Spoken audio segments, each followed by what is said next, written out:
Deputy Speaker, I rise today to speak in support of this motion and to acknowledge the deeply concerning reports that continue to emerge from Iran. I stand in solidarity with Iranians everywhere. In December last year, Iranians gathered to protest economic and political conditions in their country.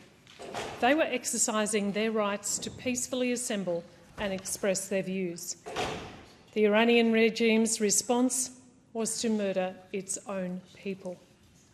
There is credible evidence that since December the regime has killed thousands of Iranians and detained many more. At the same time, it has implemented nationwide internet and telecommunications blackouts to limit visibility of its actions. Eyewitness accounts gathered by Amnesty International suggest security forces aimed rifles and shotguns loaded with metal pellets at the heads and torsos of protesters. Tens of thousands of people have been detained, including women and girls, university students, human rights advocates, lawyers, journalists and members of ethnic and religious minorities. Authorities are refusing to provide information about detainees' whereabouts to their families. There are reports of ill treatment and torture. These developments are deeply, deeply distressing to Iranian Australians, especially those with friends and family back in Iran. And they should trouble every single one of us. As a constituent from Wodonga in my electorate of Indi wrote to me this week, such practices contradict the principles of justice, human dignity and the rule of law.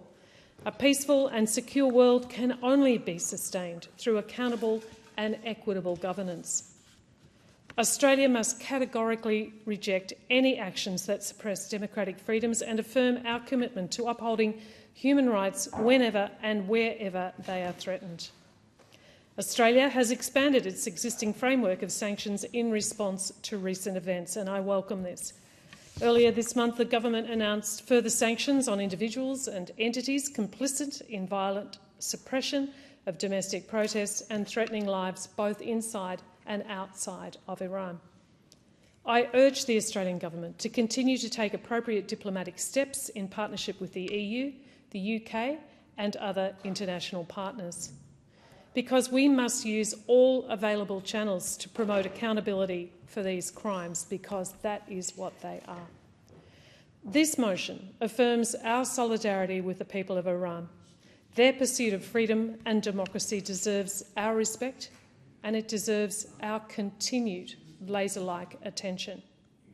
In standing with the people of Iran, we stand for human rights and the rule of law. We support those who bravely advocate for these values under the most perilous, difficult and dangerous circumstances. Thank you, Deputy Speaker.